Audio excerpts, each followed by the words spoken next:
කරගන්නවා මගේ විල්දාරක් කියන නාලිකාවට. ඉතින් ඔයාලට පේනවා මගේ වටපිටෙන් මොන සුදු පාටට කස් ටික එහෙම වැහිගිලා ලස්සනට හිමින් වැහිගෙන යන වෙලාව. ඉතින් අද මේ පරිසරයේ ඉන්න හාවෝ ඒ වගේම අර වලි කුකුල් වගේ පසන් කිනුකුරුල්ලට යාළුවන්ට චූටි කැම ටිකකුත් අරගෙන ආවේ දෙන්න. ඉතින් ඒ ආවිල්ලා දැන් ඔයාලත් එක්ක අද ටිකක් විශේෂ සහ සුවිශේෂී හැකියාවක් තියෙන සතෙක් ගැන කතා කරන්න තමයි අද හදන්නේ. ඔයාලා විශ්වාස කරන එකක් නෑ.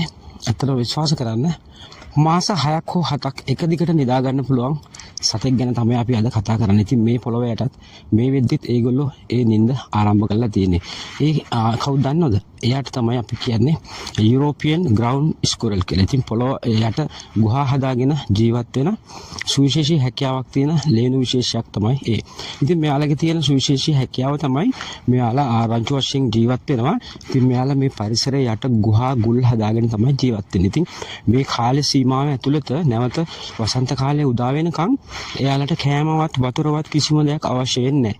මොකද එයාලගේ මේ වසන්ත කාලේදී ගන්න ආහාරවල තියෙන ප්‍රෝටීන් ඒ වගේම ඒකේ තියෙන එයාලට අවශ්‍ය පෝෂක කොටස් ඔක්කොම ශරීරය තුළ තැම්පත් කරගෙන තියෙනවා. ඉතින් ඒ නිසා එයාට ජීවත් වෙන්න හැකියාව තියෙනවා. එතෙන්දී එයා කරන සුවිශේෂීම කාර්යය තමයි එයාගේ හෘද ස්පන්දනයේ සාමාන්‍ය විනාඩියකට 5ක් වගේ දක්වා අඩු කරගන්න පුළුවන්. ඒ වගේම ශරීර උෂ්ණත්වයත් සෙල්සියස් අංශක 2 දක්වා අඩු කරගන්න පුළුවන්. එහෙම හැකියාවක් තියෙන නිසා එයාගේ ශක්තිය ඉතුරු කරගෙන එයාට මේ අමාරු කාලය සම්පූර්ණයෙන්ම තමන්ගේ ජීවිතය ආරක්ෂා කරගෙන ජීවත් වෙන්න පුළුවන් සුවිශේෂී හැකියාවක් තියෙනවා. ඉතින් බලන්න සබාදහම කොයිතරම්නම් සුන්දරයිද කියලානේ. අපිට හිතා ගන්නවත් බැරි දේවල් මේ සත්තුන්ගේ ලෝකේ තියෙනවා. ඉතින් ඒක පෙන්වන්න තමයි අද කොච්චර හීතල වුණත් ඔයාලත් එක්ක මේක බෙදාගන්න මම ආදරෙන් ඉන්නේ. ඉතින් විල්දාරා කියන YouTube නාලිකාවේ ඒ වගේම Facebook page එකත් එක්ක එකතු වෙලා follow කරලා මට support එකක් දෙන්න.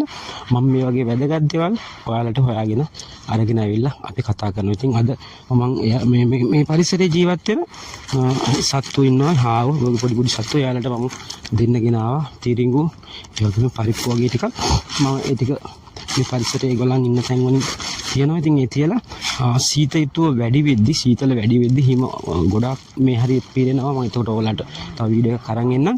ඉතින් ඒ ගේන්න වෙන්නේ 2025 නෙමෙයි 2026 අවුරුද්දේ. ඉතින් 2026 ලබන්නා වූ නව වසර හැමෝටම තමන්ගේ බලාපොරොත්තු තමන්ගේ ආශාවල් සියලු දේවල් හීන වලට යන්න පුළුවන් සුන්දර සොඳුරු ඒ වගේම ලස්සන නව වසරක් වේවා කියලා ප්‍රාර්ථනා කරන ගමන් මම නවතිනවා. තවත් වීඩියෝ එකකින් ඔයාලත් එක්ක හම්බෙන්න බලාපොරොත්තු වෙනවා. එහෙනම් 2026 දී අපි හම්බෙමු. හැමෝටම සුබ නව වසරක් ප්‍රාර්ථනා කරනවා.